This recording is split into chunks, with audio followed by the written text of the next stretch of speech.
අයබෝන් දුවේකුටේ සුබෝදෑසන සියලු දෙනාටම හරි එහෙනම් අද පාඩම පටන් ගමු. අද නම් පොඩි පාඩමක් තියෙන්නේ. හරි අපි ඉක්මනට පාඩම ඉවර කරමු. මොකද්ද තියෙන පාඩම? ගණන් ටික හදුවා අය උත්සාහ බලන්න. රයිට් ගණන් ටික හදලා තියෙන නේ. බලමු එහෙනම් අපි අද පාඩම මොකක්ද කියලා. උදාහරණ ගන්න පන්තියේ අද තියෙනවා අපිට බර සම්බන්ධ මාතෘකාව නේද? බර සම්බන්ධ මාතෘකාව බලමු අපි අද. කොහොමද බර සම්බන්ධ ගැටලුවක් ආවට පස්සේ මම පුතාලා විසඳන්නේ කියලා. රයිට්. අද ලේසි මාතෘකාවක් තියෙනවා. රයිට්. බර මනින්න මොනින්ද? දන්නව නේද? බර මනින එකකේ මොකද්ද? කිලෝග්‍රෑම් නේද? කිලෝග්‍රෑම් ග්‍රෑම් වලින් අපි බර මනිනවා. එතකොට මගේ පුතා දැනගන්න ඕනේ කිලෝග්‍රෑම් ග්‍රෑම් එකතු කරන්න සහ අඩු කරන්න දැනගෙන තියාගන්න ඕනේ. රයිට්. අපි බලමු මේ ගණන් හතරකට ඒක ඔයාට හදාන්න පුළුවන් ඒ වගේ ගණන් ටිකක් තියෙනවා. රයිට්. බලමු පුතේ කාර්යයක් බලන්න තියෙන්නේ නේද? අන්තිමේදී මොකක්ද උනේ? බලන්න නැති. රයිට්. හරි. බලන්න බර මාතෘකාව පළවෙනි එක නිමල්ගේ මවගේ බර මෙන් දෙගුණයකි. රයිට්. නිමල්ගේ බර මෙන් දෙගුණයක්. කවුද ඉන්නේ මෙතන? මෙතන ඉන්නෝ නිමල්ගේ ඉන්නවා නිමල්ගේ අම්මා ඉන්නෝනේ. නිමල් අම්මා. රයිට්. එහෙනම් නිමල් එකක් නම් ඒ වගේ දෙගුණයක් බරයි අම්මා. හරි. නිමල්ගේ බර මෙන් දෙගුණයක. මවගේ බර කිලෝග්‍රෑම් 55යි ග්‍රෑම් 500ක් නම් නිමල්ගේ බර කොපමණද කියලා අහනවා. නිමල්ගේ බර කොපමණද කියලා අහනවා. රයිට්. මේ බලා ගන්න පුතේ මවගේ බර කීයද? කිලෝග්‍රෑම් 55යි ග්‍රෑම් 500යි. කිලෝග්‍රෑම් 55යි ග්‍රෑම් 500යි. රයිට්. බලමුකෝ අපි. මම මේ ගන්නම් බෝඩ් එකට. රයිට්. මවගේ බර තියෙනවා කිලෝග්‍රෑම් 55යි ග්‍රෑම් 500ක් නේ. ග්‍රෑම් 500ක්. හරි. කිලෝග්‍රෑම් 55යි ග්‍රෑම් 500ක්. කිලෝග්‍රෑම් 55යි ග්‍රෑම් 500ක්.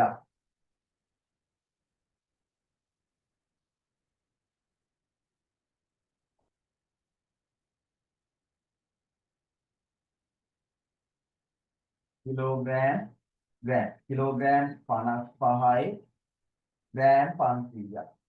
හරි. හරි. ඔන්න ඔහොම තියෙනවා. හොඳට අහගන්න. දැන් මවගේ බර දීලා තියෙන පුතේ කිලෝග්‍රෑම් 55යි ග්‍රෑම් 500යි. දැන් ඉස්සෙල්ල කිව්වා නිමල් වගේ දෙගුණයක් එයාගේ අම්ම බරයි කියලා. ඒ කියන්නේ නිමල් එක නම් අම්ම දෙකයි නේ. අම්ම දෙකයි. නිමල් එක නම් අම්ම දෙකයි. රයිට්. දෙගුණයක්. නිමල් වගේ දෙගුණයක්. හොඳට අහගන්න. දැන් මෙතන දීලා තියෙන්නේ නිමල්ගේ අම්මගේ බර විතරයිනේ. නේද? දැන් නිමල් වගේ දෙගුණයක් බර නම් මොකද කරන්න ඕනේ අපි? මේ අම්මගේ බර දිනවා 55යි ග්‍රෑම් 500ක්. අපෙන් අහනවා නිමල්ගේ බර කීයද කියලා. මොකද කරන්න ඕන? මොකද කරන්න ඕනේ අපි? මේ බර මොකද කරන්න ඕන? ඈවදීප මොකද කරන්න ඕන? කීයෙන්ද බෙදන්නේ? කීයෙන්ද අපි බෙදන්නේ? හරිම ලේසියි. දෙකෙන් බෙදනවා. කොහොමද අපි බෙදන්නේ? බෙදනකොට ඉස්සෙල්ලාම පුතේ ග්‍රෑම් පැත්තෙන් බෙදන්න. ග්‍රෑම් පැත්තෙන් බෙදන්න. රයිට්? ග්‍රෑම් පැත්තෙන් බෙදන්න. එහෙනම් ග්‍රෑම් අපි දෙකට බෙදුවට පස්සේ 500ක් 250යි කියලා ඔයාලට ගන්න පුළුවන්. 55 දෙකෙන් බෙදුවම බලමු 55 දෙකෙන් බෙදලා කීයද කියලා. 55 දෙකෙන් බෙදුවම බලන්න. දෙවරක් දෙක 4යි ඉතිරි 1යි. 15ට 2යි 15ට 2 7යි 14යි ඉතිරි 1යි. නේ? හරි. එහෙනම් අපි දශම ස්ථානේ තියෙනවා මෙයාට බිඳුවක් දානවා 27.5යි. ඒ කියන්නේ මොකද්ද? කිලෝග්‍රෑම් 27යි ග්‍රෑම් 500යි. ග්‍රෑම් 500යි. right. කිලෝග්‍රෑම් 27යි ග්‍රෑම් 500යි. right. එහෙනම් ඔක්කොම එනවා 750යි 27යි කිලෝග්‍රෑම්. කිලෝග්‍රෑම් 27යි ග්‍රෑම් 750යි. එහෙනම් ඔයාගේ පිළිතුර එන්න ඕනේ කිලෝග්‍රෑම් 27යි ග්‍රෑම් 750යි කියලා. ඇයි? එයා වගේ එක ගුණයක්නේ. එක ගුණයක්නේ. ඒ නිසා තමයි අපි දෙකෙන් බෙදන්නේ. දෙකෙන් බෙදුවට පස්සේ යා වෙනවා. ඒක 1යි කියලා කියන්නේ ඒක දෙකෙන් බෙදුවට පස්සේ ඔයාලට එන්න ඕනේ 27යි කිලෝග්‍රෑම් ග්‍රෑම් 750. ඔබලන හරියයි? right. නියමයි. හරි. අපි යමු පුතේ ඊළඟ මාතෘකාවට ප්‍රශ්නෙට රූපයේ පෙන්වා ඇති තරාදියේ A තැටියේ බෝලයක්ද මෙන්න තියෙනවා A තැටියේ බෝලයක් B තැටියේ කිලෝග්‍රෑම් එකක් දාලා තියෙනවා right පඩියක් 10 ඇත රූපයේ තොරතුරු ඇසුරෙන් පහත වාක්‍ය සම්පූර්ණ කරන්න දැන් මේ හොඳට බලා ගන්න කාගේ පැත්තද බර වැඩි බෝලෙද කිලෝග්‍රෑම් එකද බර වැඩි බෝලේ නේද බෝලේ නේද යටට ගිහිල්ලා තියෙන්නේ යට ඒ කියන්නේ බර වැඩි පැත්ත තමයි යටට යන්නේ අඩු පැත්ත තමයි උඩට එන්නේ නේ right එහෙනම් A කියන බෝලේ ඒ පැත්තේ තියෙන බෝලේ තමයි බර වැඩි එහෙනම් අපිට මේක පුරවන්න පුළුවන් බෝලේ බර කිලෝග්‍රෑම් එකකට වඩා වැඩිද අඩුද කිලෝග්‍රෑම් එකකට වඩා වැඩි නේ right එහෙනම් කිලෝග්‍රෑම් එකකට වඩා වැඩි කියලා එනවා වැඩි කියලා එනවා කොහොමද හරියයි right lazy මේ ටික නේ හරි ඊළඟ ප්‍රශ්න බලන්න නිමල් හා කමල් යන දෙදෙනාගේ බරෙහි එකතුව කිලෝග්‍රෑම් 60ක්ද නිමල් හා අමල් යන දෙදෙනාගේ බරෙහි එකතුව කිලෝග්‍රෑම් 64ක්ද නිමල් කමල් අමල් යන දෙදෙනාගේ බරෙහි එකතුව කිලෝග්‍රෑම් 98ක්ද වේ අමල්ගේ බර කොපමණද කියලා අහනවා දැන් ඔයාට මෙහෙම විස්තරයක් දුන්නාට පස්සේ පුතේ මේ විස්තරේ අපි කටු වැඩ පොලේ මොකද්ද කරන්න ඕනේ හදා ගන්න ඕනේ මේ විස්තරේම ලියන්න ඕනේ නැහැ අපි ඒක හදා ගන්න ඕනේ අපිට හදන්න පුළුවන් විදිහට නේ right අපි බලමු එහෙනම් කොහොමද හදන්නේ කියලා මම මෙතනින් හදන්න ඉඳ තියෙනෝනේ මෙතන නේ right මෙතනින් හදන්නම්කෝ නිමල් කමල් right මෙන්න ඉන්නව නිමල් මෙන්න ඉන්නව කමල් දැන් මම නම් එක අකුරයි දාන්නේ ඇයි AC එතකොට නේ right නිමල් කමල් එකම වගේ අකුරු දින නම් නැහැනේ ඒ නිසා නිමල් සහ කමල් යන දෙදෙනාගේ බරය එකතු කිලෝග්‍රෑම් 60යි මේ දෙන්න කිලෝග්‍රෑම් 60යි ඊට පස්සේ කමල් සහ අමල් කමල් අමල් කොච්චරයිද බර 64යි කිලෝග්‍රෑම් 64යි කිලෝග්‍රෑම් දැන් ඔයාලට පළවෙනි ප්‍රශ්න පත්‍රයේ ආශ්‍රිත අභ්‍යාස කරන්න මේ කතා කරන දැනුම ඕනේ මේ ටිකෙන් තමයි පළවෙනි ප්‍රශ්න පත්‍රයේ විවිධ ආකාරයෙන් ගැටලු හදලා තියෙන්නේ දැන් මේ දෙවෙනි පේපර් එකට අදාළව තමයි මම මේ කතා කරන්නේ ඒතර පළවෙනි ප්‍රශ්න පත්‍රය කතා කරනවා මේකේ තියෙන මාතෘකා ටික ඒ වුණාට පස්සේ දැන් මේ සතියේ ටිකක් ඒ වුණාට පස්සේ තව ටිකයි තියෙන්නේ අපිට. ලබන සතියේ වෙනකොට මේ මාතෘකාව ඉවරයි. ඊට පස්සේ තමයි පළවෙනි ප්‍රශ්න පත්‍රය සම්පූර්ණව අපි හදන්නේ. right. හරි. මේ අහගන්නකො. ඊට පස්සේ තියෙනවා නිමල් කමල් අමල්. නිමල් කමල් අමල්. මේ තුන් දෙනාම කීයද? 98යි කිලෝග්‍රෑම්. 98යි කිලෝග්‍රෑම්. right. 98යි කිලෝග්‍රෑම්. දැන් මේ ඔයාලට දීලා තියෙන විස්තරය තමයි මම මේ ලියාගන්නේ. දැන් පුතේ අහනවා අමල්ගේ බර කීයද කියලා. මෙන්න මේ අමල්ගේ බර කීයද කියලා. දැන් හොඳට බලන්න පුතේ. අමල්ගේ බර අපිට හොයාගන්න පුළුවන්. මෙතන ඉන්න ඕනේ නිමල් කමල් ග්‍රෑම් 60යි කියලා. කිලෝග්‍රෑම් 60යි කියලා. එහෙනම් මෙන්න මෙතන තියෙනවා නිමල් කමල් කියලා ඒ දෙන්නව. එහෙනම් ඒ දෙන්න වෙනුවට 60 මෙතනට අපිට ආදේශ කරන්න පුළුවන් නේ. right. එහෙනම් 60යි අමල් සමානයි 98යි කිලෝග්‍රෑම්. right දැන් මෙතන අමල් අපි මොකද කරන්න ඕනේ තනි කර ගන්න ඕනේ එහෙනම් මොකද කරන්න ඕනේ මේ 60 අයින් කරලා දාන්න ඕනේ අයින් කරනවා කියලා මේක කපලා අයින් කරන්න බෑ එහෙනම් 60 අයින් කරනවා 60ක් අඩු කරන්න ඕනේ එහෙනම් 60 අඩු කරනවා කියන්නේ පුතේ මේ සමාන ලකුණෙන් දෙපැත්තේ සමානව ඒ දේ කරන්න ඕනේ එහෙනම් මගේ පුතේ 60ක් අපි අඩු කරන්න ඕනේ right එහෙනම් මෙතනින් 60ක් අඩු කරනවා වගේම මෙතනින් 60ක් අඩු කරන්නත් ඕනේ එහෙනම් ඔයාට එනවා 8යි 9න් 6ක් ගියාම 3යි right අමල් එනවා එහෙනම් කීයක්ද කිලෝග්‍රෑම් 38ක් පිළිතුරු අංක කීයද පිළිතුරු අංක 3 මෙන්න මෙතන තියෙන පිළිතුරු අංක 3 කොබලන හරියයි right ඊළඟ එක බලමු නිමල් හා අමල් යන දෙදෙනාගේ බරේ එකතුව කීයද නිමල් අමල් මෙතන නැහැ ඒ දෙන්න වෙනම හදා ගන්න ඕනේ නේද නිමල් අමල් යන දෙදෙනාගේ බර අහනවා නිමල් අමල් මෙතන තියෙනවා දැන් ඔයා අමල් හොයාගත්තනේ අමල් හොයාගත්ත දැන් ඔයා නිමල් හොයාගත්ත නම් මේ දෙන්නම හරි දැන් අමල් හොයාගත්ත නම් මොකද කරන්න ඕනේ අමල් හොයාගත්ත නම් කමල් හොයාගන්න පුළුවන් නේ කමල් හොයාගත්ත නම් නිමල් හොයාගන්න පුළුවන් දැන් අමල් හොයාගත්තනේ කීයද 38යිනේ එහෙනම් මේ අමල් වෙනුවට අපි දානවා මෙතනට 38 හරි අමල් වෙනුවට මෙතනට 38 දානවා right දැන් මේ 38 කමල් හොයන්න නම් මේ 38 අඩු කරන්න ඕනේ. එහෙනම් 64 නුත් 38 අඩු කරන්න ඕනේ. මෙතනිනුත් 38 අඩු කරනවා. එහෙනම් මෙතනින් 38 අඩු කරනවා කියන්නේ මේ 38 නැති වෙලා යනවනේ. එහෙනම් 64න් 38ක් අඩු කරන්න. 64න් 38ක් අඩු කරන්න. අඩු කරාම කීයද බලන්න? 14න් 8ක් ගියාම 6යි, 5න් 3ක් ගියාම 2යි. 26යි නේ. එහෙනම් කමල් කීයද? 26යි. කමල් වෙනුවට අපි දානවා 26. 26. මෙතනට 26 දාන්න. right. දැන් අර කලින් වගේම දැන් නිමල් හොයන්න පුළුවන් කොහොමද? නිමල් හොයන්න පුළුවන්. පුතේ මොකද කරන්න ඕනේ? 26 අඩු කරන්න එපානේ. එහෙනම් 60න් 26ක් අඩු කරන්න ඕනේ. එහෙනම් අපිට නිමල් ගන්න පුළුවන්. මෙතනට 60 දෙන්න නිමල් කොච්චරක් එන්න ඕනද කියලා බලන්න. නිමල් එනවා එතකොට 60න් 26ක් අඩු කරන්න ඕනේ. right 30යි. 34යිද? නිමල් 34යිද? right නිමල් 34යි. එහෙනම් අපෙන් අහන්නේ නිමල් සහ අමල්ගේ බර එකතුව. අමල්ගේ අපි කලින් හොයාගත්ත කීයද? 38යි. අමල් 38යි, නිමල් 34යි. එහෙනම් කීයද බලමු? 2යි 7යි. 72යිද? ඔබ බලන්න හරියයි. 72යි දෙවෙනි පිළිතුර. 72යි දෙවෙනි පිළිතුර. ඔබ බලන්න හරියයි. right බිරුදී හරි. good.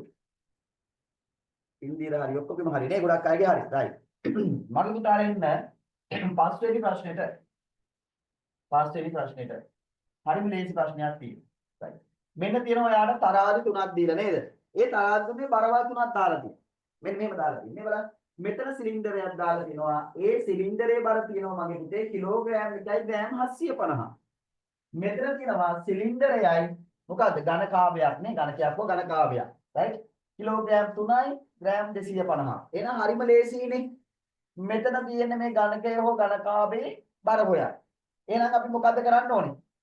මේකෙන් මේක මොකද්ද කරන්න ඕනේ? කොහොමද පෙන්නන්නේ? ලේසි දැන් ඔයාලා. මොකද්ද කරන්න ඕනේ? අඩු කරනවනේ. right. අඩු කරනවා. එහෙනම් මෙතන මේ ඇයි ඒ අඩු කරන්නේ? මෙන්න මේ හින්දා අඩු කරනවා. හොඳට බලන්න. දැන් මෙතන තියෙන්නේ ඝනකාභයයි හෝ ඝනකයේ හෝ සිලින්ඩරේ. ඝනකයේ හෝ සිලින්ඩරේ තියෙනවනේ. එතකොට මෙතනින් අපිට සිලින්ඩරේ අයින් කරා නම් මෙන්න මේ ඝනකයේ බර එනවනේ. එතකොට මෙයාගේ බරනේ හොයන්න තියෙන්නේ. එහෙනම් කිලෝග්‍රෑම් 3යි. මෙතන තියෙනවා කිලෝග්‍රෑම් ග්‍රෑම්. එහෙනම් කිලෝග්‍රෑම් 3යි ග්‍රෑම් 250න් අපි අඩු කරනවා මගේ පුතේ කිලෝග්‍රෑම් 1යි ග්‍රෑම් 750. right. ඔන්න අඩු කිරීමක් තියෙනවා. දැන් බලමු අපි ඔයා හදලා තියෙන එක හරිද කියලා. right. හරි. අහගන්නකෝ බලන්න. 250න් 750ක් අඩු කරන්න පුළුවන්ද? අපි ග්‍රෑම් වලින් තමයි අඩු කරන්න තියෙන්නේ. බෑනේ. බෑ. එහෙනම් මොකද කරන්න ඕනේ? right. මිනුකී අපි ගන්නවා මේ පැත්තෙන් නේ කිලෝග්‍රෑම් පැත්තෙන් ගන්න එකක් නේ. කිලෝග්‍රෑම් පැත්තෙන් එකක් ගන්නකොට මේ පැත්තට 1000ක් වෙලා. එහෙනම් 1000යි මේ 750යි නෑ 1250යි. මෙතන 250යිනේ. right 1000යි මේ 250යි 1250ක් වෙනවා. 1250ක්. එතකොට දැන් පුළුවන් ඔන්න ඔයාට 1250න් 750ක් අඩු කරන්න. right අපි අඩු කරලා බලමු 750. 750 අඩු කරමු බලන්න. බිංදුවයි 5න් 5ක් බිංදුවයි 12න් 7ක් කීයද? දෙකෙන් බැරි නිසා අපි 12න් 7ක් අඩු කරනවා. එතකොට කීයද? 500යි. හරි. එහෙනම් මෙතනට එනවා ග්‍රෑම් 500ක්. මෙයාගෙන් එකක් දුන්න නිසා මෙයා ගාව 2යි ඉතුරුයි. දෙකෙන් එකක් ගියාම 1යි. එහෙනම් කිලෝග්‍රෑම් 1යි ග්‍රෑම් 500යි. කොහොම බලන්න හරි අය? කිලෝග්‍රෑම් 1යි ග්‍රෑම් 500යි. හරි නේද? right නියමයි. නියමයි. බබසර දොයිද? ඈමනික? right හරි. ඔක්කොම අය කැමැති කොන් කරගන්න. සිතේජා තේරුණාද? හරිද හදපු ටික? right good. හරි. අපි යනවා 6 වෙනි ගානට. එකතු කිරීමක් තියෙන්නේ. හරිම ලේසි අපි හදමු. මේ බලා ගන්න. එකතු කිරීමක් නෙවෙයි බලා ගන්න. බිංදුවයි. අපි මේ ග්‍රෑම් පැත්තෙන් තමයි ඉස්සෙල්ලාම එකතු කරන්න ගන්න. බිංදුවයි 5යි 5යි 7යි 12න් 2නේ. ඒ කියන්නේ 1250ක් නේ. මෙතන දෙනවා 1250 මේ ටික එකතු කරාම. අපිට මෙතන 1250ක් තියන්න පුළුවන්ද ග්‍රෑම් පැත්තේ? බෑනේ. ග්‍රෑම් පැත්තේ 1250ක් තියන්න බෑ. ඇයි ඒ? ග්‍රෑම් 1000ක් වුණ ගමන් කිලෝග්‍රෑම් එකක් කෙරුවනේ. එහෙනම් මෙතනින් 1000ක් අඩු කරනවා අපිනේ. එහෙනම් පුතේ මෙතන ඉතුරු වෙන 250යි. එහෙනම් මගේ පුතේ මෙතන 250යි. මෙතන දෙකක් එකතු කරනවා 1 1 2යි 2 2යි 4යි. කිලෝග්‍රෑම් 4යි ග්‍රෑම් 250. කොහොම බලන්න හරියයි? right නියමයි. නියමයි. හරි. right අපි එනවා ඊළඟ එකට 7 වෙනි එකට 7 වෙනි එකට එමු බලන්න. මට කියන්න මෙන්න මේක ඇඟිලි වලින් පෙන්නන්න ඕනේ. හොඳද? සීනි කිලෝග්‍රෑම් 6යි ග්‍රෑම් 500කින් සෑදිය හැකි ග්‍රෑම් 250 සීනි පැකට් ගන්න. පුතේ කිලෝ එකකට ග්‍රෑම් 250 කීයක් තියෙනවද? මම ඇඟිලි වලින් පෙන්නන්න හැමෝම. හැමෝම පෙන්නන්න බලන්න. හැමෝම පෙන්නන්නේ නැහැ. බබසර කීයක් තියෙනවද? කිලෝ එකකට ග්‍රෑම් 250 කීයක් තියෙනවද? 4ක් තියෙනවනේ. 4ක් තියෙනවා. කිලෝ එකකට ග්‍රෑම් 250 4යි. right. ඒ කියන්නේ ඔයා දන්නෝනේ 18 250 4යිනේ. ඒ නිසා. දැන් අපෙන් අහනවා සීනි කිලෝග්‍රෑම් 6යි ග්‍රෑම් 500කට. එහෙනම් හරි ලේසියිනේ. right. මෙතන මේ කිලෝග්‍රෑම් 6ට කීයක් එනවද? කිලෝග්‍රෑම් එකකට 4ක් නම් කිලෝග්‍රෑම් 6ට 4 වරක් 6 කීයද? 24යි. මෙතන දිනවා 500ට දෙකක්. එහෙනම් ඔක්කොම කීයක් එනවද? ග්‍රෑම් 250 පැකට් 26යි. 26යි. කොහොම බලන්න හරියයි? right. නියමයි. ඊළඟට එනවා 8 වෙනි ප්‍රශ්නෙට. 1ද 2ද 3ද ඔයාට ආවේ. කොහොම බලන්න? 1ද 2ද 3ද කොහොම හැමෝම පෙන්නන්න බලන්න. දිනායා බිනුදි රනිඩු 1ද 2ද 3ද ආවේ උත්තරේ. එවිදිනි යොනාරා සඳරු 1ද 2ද 3ද ආවේ. සඳරු right බලමු එහෙනන්නේ. right මේ බලා ගන්න හොඳට. මෙම රූපයේ දැක්වෙන්නේ A හා B තැටි වල තබා ඇති ද්‍රව්‍ය වල එකිනෙකට සමාන වන තරාදිය. right මේ දිහේ ද්‍රව්‍ය බර සමානයි මේ තරාදිය. ඒ අනුව පහත දී ඇති තරාදියේ දෙපස බර සමාන වීමට මෙන්න මේකේ දෙපස බර සමාන වීමට B තැටියේ තැබිය යුතු ද්‍රව්‍ය මොනවද කියලා අහනවා. හරිම ලේසි මම ඔයාලට කියලා දීලා තියෙනවා මෙන්න මේක මේ හදාන විදිය. මේ බලා ගන්න. මෙන්න මේක හදන විදිය මම කියලා දීලා තියෙනවා. බලා ගන්න හොඳට. right. මෙතන තියෙනවා සමචතුරස්‍ර දෙකයි වෘත්තයයි. නේද? මෙතන තියෙනවා සමචතුරස්‍ර එකයි වෘත්ත තුනයි. හොඳට අහගන්න. පුතේ අපි ඉස්සෙල්ලාම කරන්නේ මේකේ බර හොයා ගන්න පුළුවන් අපිට මේ සමාන කට්ටිය අයින් කරලා දැම්මනම්. මේ බලා ගන්නකො. මෙතන තියෙන සමචතුරස්‍රය මේ සමචතුරස්‍රය අයින් කරනවා. ඒ කියන්නේ මේ දෙක අයින් කරාට පස්සේ මේ ටික සමාන වෙනවනේ. ඇයි සමාන බරක් නේ දෙපැත්තෙන් අයින් කරලා තියෙන්නේ? දෙපැත්තෙන් සමාන බරක් අයින් කරාට පස්සේ තරාදිය සමාන වෙනව නේද? සමාන වෙනව නේද? දෙපැත්තෙන් සමාන බර දෙකක් අයින් කරාට පස්සේ සමාන වෙනව නේද? සමාන වෙනවා. right? දෙපැත්තෙන් සමාන බර අයින් කරනවා. right? තව අයින් කරන්න පුළුවන් අපිට මොකද්ද? මේ වෘත්තයකුයි මෙතනින් වෘත්තයකුයි. දැන් ඔයාට ඉතුරු වෙනවා මගේ පුතේ සමචතුරස්‍රයක් සමාන වෙනවා වෘත්ත දෙකකටනේ. සමචතුරස්‍රයක් සමාන වෙනවා වෘත්ත දෙකකට. දැක්කනේ? right. එතකොට සමචතුරස්‍රයක් කියන්නේ වෘත්ත දෙකයි. සමචතුරස්‍රයක් කියන්නේ වෘත්ත දෙකයි. එහෙනම් හරිම ලේසි මේ. මෙතන සමචතුරස්‍රය තියෙන. එහෙනම් මෙතනට මොකද දාන්න ඕනේ? මොකක්ද දාන්න ඕනේ? වෘත්ත දෙකයි. හරිම ලේසි ප්‍රශ්නයක්. එහෙනම් ඔයාට උත්තරේ එන්න ඕනේ වෘත්ත දෙකයි පිළිතුරු අංකේ. පිළිතුරු අංකේ. බිනුදි තේරුණාද? right. තේජාන් තේරුණාද? right. අපි එනවා ඊළඟ ගැටලුවට.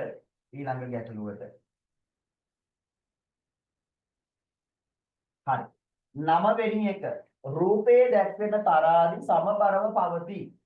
ඒ අනුව මෙන්න මේ තියෙන එකේ සමචතුරස්‍රය සමචතුරස්‍රයට සමාන වන්නේ 1ද 2ද 3ද කොහොම බලන්න ඔයාගේ උත්තරය හරිද කියලා? 1ද 2ද 3ද මේක හොඳ ගානක්. ඔයාලා හැමෝම පෙන්නන්න බලන්න. 2 ඇවිල්ලා තියෙනවා 3 ඇවිල්ලා තියෙනවා ඉසුරුට 3 මෙනුකි කීයද ආවේ? සසුරුට 3 සදෙව්ට 2 අනිත් අය චාරුකට 2 සහිත 1ද 2ද 2 හිමාංශි 3 2 යොනාර right බලමු අපි නේ බලමු හරි මේ බලා ගන්න හොඳට බලා ගන්න අපෙන් ආන්නේ සමචතුරස්‍රයට සමාන වන්නේ මොකක්ද කියලා. right. සමචතුරස්‍රයට සමාන වෙන්නේ මොකක්ද? මේකේ කොහොමද කරන්නේ අපි? මේකේ කොහොමද කරන්නේ? හොඳට බලන්න. මෙන්න මේ තරාදිය තියෙනවා අර කලින් වගේම තමයි. අපි මේ පැත්ත අමතක කරන්න පොඩ්ඩක්. මේ පැත්ත අමතක කරමු. මෙතන මේ තරාදිය තියෙනවනේ. මේ තරාදියේ මම කිව්වා ඔයාට මේ තරාදියේ මම කිව්වා ඔයාට මේකේ අපිට හොයා ගන්න පුළුවන් එකිනෙක බර. ඒක කොහොමද? මං කෝ එක සමාන බර අයින් කරන්න දෙපැත්තේ. මෙයාගේ දැන් මේ දෙන්න සමානයිනේ. මේ දෙන්න සමානයිනේ. මේ දෙන්නගේ එක බර එක සමාන බර අයින් කරන්න. දැන් මෙතන වෘත්තයක් තියෙනවා. ඒ වෘත්තෙට මේ වෘත්තයක් අයින් කරන්න පුළුවන්. මෙතන වෘත්තයක් තියෙනවා. ඒ වෘත්තෙට මේ වෘත්තය අයින් කරන්න පුළුවන්. right. එහෙනම් ත්‍රිකෝණයක් කියන්නේ වෘත්ත කීයයිද? දැන් සමාන වෙනවා මේ. ත්‍රිකෝණයක් කියන්නේ වෘත්ත දෙකයි. ත්‍රිකෝණයක් කියන්නේ වෘත්ත දෙකයි. එහෙනම් මගේ පුතේ ත්‍රිකෝණයක් කියන්නේ වෘත්ත දෙක නම් ත්‍රිකෝණයක් කියන්නේ වෘත්ත දෙක නම් හොඳට බලා ගන්න. ත්‍රිකෝණයක් කියන්නේ වෘත්ත දෙක නම් අපිට පුළුවන්නේ මෙතන එක ත්‍රිකෝණයයි මේ වෘත්ත දෙක වෙනුවට තව ත්‍රිකෝණයක් දාන්න මෙතන. මෙතන වෘත්ත හතර වෙනුවට ත්‍රිකෝණ දෙකක්. එහෙනම් හරිනේ මේ ත්‍රිකෝණ දෙකයි සමාන වෙනවනේ මේ පැත්ත. right සමාන වෙනවා. දැන් අපි එමු. හරිම ලේසි. මට කියන්න දැන් මෙතන තියෙනවා ත්‍රිකෝණ හතරක්. අපි දැන් මොන ආදේශ කරගත්තා? ත්‍රිකෝණ හතරක් තියෙනවා. මෙතන තියෙනවා සමචතුරස්‍ර දෙකක්. සමචතුරස්‍ර දෙකක්. සමචතුරස්‍ර දෙකක් සමාන වෙනවා ත්‍රිකෝණ හතරකට. සමචතුරස්‍ර දෙකක් කියන්නේ ත්‍රිකෝණ හතරයි. මෙන්න මේ විදිහට. මේ බලන්න. සමචතුරස්‍ර දෙකක් කියන්නේ ත්‍රිකෝණ හතරයි. ත්‍රිකෝණ හතරයි. right. දැක්කනේ? එහෙම තමයි මේ ඇවිල්ලා තියෙන්නේ. මට කියන්න එහෙනම් එක සමචතුරස්‍රයක් ත්‍රිකෝණ කීයද? එක සමචතුරස්‍රයක් ත්‍රිකෝණ කීයද? හරිම ලේසියි. දෙකයිනේ. එක සමචතුරස්‍රයක් ත්‍රිකෝණ දෙකයි. මෙන්න බලන්න සමචතුරස්‍රය අහන්නේ ත්‍රිකෝණ දෙකයි. එහෙනම් පිළිතුරු අංක 2. පිළිතුරු අංක 2. තේරුණාද ඉන්දීර? right. හරි. සඳරු තේරුණාද? right. බලමු අපි. ඊළඟට 10 වෙනි ප්‍රශ්නය. ඒවනම් ලේසියිනේ. හරි බලමුකෝ. මුං ඇට කිලෝග්‍රෑම් 3 ග්‍රෑම් 500ක් එක් මල්ලකටද ග්‍රෑම් 500 බගින් වෙනසේ මලු කීයකට දැමි හැකිද කියලා අහනවා. කිලෝග්‍රෑම් 3 ග්‍රෑම් 500ක් එක් මල්ලකට ග්‍රෑම් 500 බගින්නේ. ඒ කියන්නේ ග්‍රෑම් 500ේව කොච්චර තියෙනවද කියලා අහන්නේ. මලු කීයකට දැමිය හැකිද? එහෙනම් කිලෝග්‍රෑම් 3 ග්‍රෑම් 500 කියලා කියන්නේ මලු කීයක්ද? ග්‍රෑම් 500ේව කීයක්ද? කිලෝ එකකට ග්‍රෑම් 500ව කීයද? පබසර කට අරගෙන නිදියා. right. කීයද? 2යි. පබසර 2 කියාද? right. හරි. හරි කිලෝග්‍රෑම් එකට ග්‍රෑම් 500ව 2යි. ග්‍රෑම් 500ව 2යි. right. එහෙනම් කිලෝග්‍රෑම් 3ක් තියෙනවනේ. එතනට 6යි. මෙතන 500ට 1යිනේ. එහෙනම් ඔක්කොම කීයක් තියෙනවද? 7ක් තියෙනවා. එහෙනම් මලු කීයකට දාන්න පුළුවන්ද? පබසර 7කට දාන්න පුළුවන්. right. දෙපාන්දරනේ නේද? පොඩ්ඩක් නිින්ද යනවා තමයි. right. හරි. හරි. right. ඊළඟ එක 11. 11. right. 11. බලමු. පහත බිල්පත සම්පූර්ණ කරන්න. ඔන්න තියෙනවා බිල්පතක්. බිල්පතක් තියෙනවා. right. බිල්පතක් තියෙනවා. අද ඒ ලස්සන ඉවර වෙනවා ක්ලාස් එක. අද තියෙන ගණන් 12යි දාලා තියෙන්නේ. ඊළඟ දවසේ නම් තියෙනවා 26ක්. හොඳේ. හරි. සරුත් දැන් ඉවර වෙච්ච ගමන් යන්න ඕනි කොළඹ. right. මේක ඉවර ගමන්ම යන්න ඕනි. හරිද? right. දුර ගමනක් තියෙනවා. හරි. right බලන්න. පහත බිල්පත සම්පූර්ණ කරන්න ද්‍රව්‍ය මිලදීගත් ප්‍රමාණය කිලෝග්‍රෑම් එකක මිල දීලා තියෙනවා. වටිනාකම ඔයාලට දාන්න තියෙන්නේ නේ. right. පුතේ හාල් කිලෝග්‍රෑම් 3ක් එකක් කිලෝග්‍රෑම් එකක් කීයද? 95යි නේ. එහෙනම් අපි මොකද කරන්නේ? කිලෝග්‍රෑම් 3 වටිනාකම හොයන්න මොකද කරන්නේ? 3ෙන් අපි ගුණ කරන්න ඕනේ නේ. 95 3ෙන් ගුණ කරන්න ඕනේ. right. එහෙනම් 95 3ෙන් ගුණ කරමු බලන්න. 95 ගුණ කිරීම 3 කිලෝග්‍රෑම් 3ක නේ යහන්නේ නේ. කිලෝග්‍රෑම් එකක් 95යි. 3 වරක් 5 15න් 5 ඉතිරි 1යි. 9 වරක් 3 27යි 1යි 27යි. 285ද? 285ද? හරි නේද? 285 නේද? සදෙව්. right. 285යි. සත නෑ ඔයා අනිවාර්යයෙන්ම බිංදු දෙකක් දාන්න ඕනේ සත. නැති නිසා බිංදු දෙකක් දාන්න ඕනේ. right ඊළඟට පරිප්පු ග්‍රෑම් 500ක්. පරිප්පු ග්‍රෑම් 500ක්. ග්‍රෑම් 500ක්. මිලදී ගත් ප්‍රමාණය ග්‍රෑම් 500යි. right කිලෝ එක මිල හොයන්න කියලා කියනවා අපි. කිලෝ එක මිල. ග්‍රෑම් 500 මිල කීයද? 87.50 නේ. 87.50. එහෙනම් කිලෝග්‍රෑම් එක මිල හොයන්න මොකද කරන්න ඕන? මොකද කරන්න ඕන? මම ඇඟිලි වලින් පෙන්නන්න. මොකද කරන්න ඕන? 500ව දෙකක් නේ කිලෝග්‍රෑම් එකක් කියන්නේ නේද උදීප? එතකොට කිලෝග්‍රෑම් දෙකක් කියන්නේ කිලෝග්‍රෑම් එකක් කියන්නේ 500ව දෙකක්. එහෙනම් ග්‍රෑම් 500ක් කියන්නේ 87.50. එහෙනම් මගේ පුතේ දෙකෙන් අපි මොකද කරන්න ඕනේ? ගුණ කරන්න ඕනේ. එහෙනම් 87.50 දෙකෙන් ගුණ කරමු. 87.750 දෙකෙන් ගුණ කරමු. ඉස්සෙල්ලා 750 දෙකෙන් ගුණ කරාම රුපියලයිනේ. ඒක ලේසි එක පැත්තක ලියාගන්න. දැන් 87 දෙකෙන් ගුණ කරා. දෙවලක් 14න් 4 ඉතිරි 1යි දෙවලක් 8 16 1යි 17යි. රයිට්. එහෙනම් මෙතන රුපියලක් තියෙනවා 750 දෙකක් නේ. එයාත් එකතු කරාට පස්සේ කීයද? 175යි. 175යි. 175යි 7 නැහැ. මේ දෙක හරියයි අත උස්සන්න බලන්න. මේ දෙක හරියයි අත උස්සන්න බලන්න. බිනුදී 4ට නැගිට්ටේ. 4ටද නැගිට්ටේ. 4ට නැගිටිනේ. කීයද නිදාගත්තේ? කියන්න බලන්න ඇඟිලි වලින් පෙන්නන්න බලන්න. කීයද නිදාගත්තේ? රෑ 7ටද? රෑ 7ටද? හොඳයි හොඳයි. රෑ කලින් නිදාගන්න හොඳයි. කලින් නිදාගෙන උදේ පාන්දර නැගිටින එක හොඳයි. රයිට්. දිනාය හරියද මේක? දිනාය මේක හරියද? රයිට්. හරි. අපි එනවා 12 වෙනි ප්‍රශ්නෙට. බලා ගන්න 12 වෙනි ප්‍රශ්නේ. මල්ලට හාල් කිලෝග්‍රෑම් 2යි ග්‍රෑම් 350ක් තිබුණා. ඒට තවත් හාල් කිලෝග්‍රෑම් 1යි ග්‍රෑම් 750ක් දමන ලදී. දැන් මල්ලේ ඇති හාල් ගාන අහනවා. එහෙනම් අපි එකතු කරන්න නේද තියෙන්නේ? රයිට්. එහෙනම් අපි එකතු කරමු බලන්න. කිලෝග්‍රෑම් 1 ග්‍රෑම් කිලෝග්‍රෑම් 2යි ග්‍රෑම් 350යි. ඒකට අපි එකතු කරනවා කිලෝග්‍රෑම් 1යි ග්‍රෑම් 750යි. රයිට්. එකතු කරලා බලමු. එකතු කරලා බලමු. බිංදුවයි 5යි 5යි 10න් බිංදුව ඉතිරි 1යි 8යි 3යි 11යි ග්‍රෑම් 1100ක් කියලා කියන්න බෑනේ.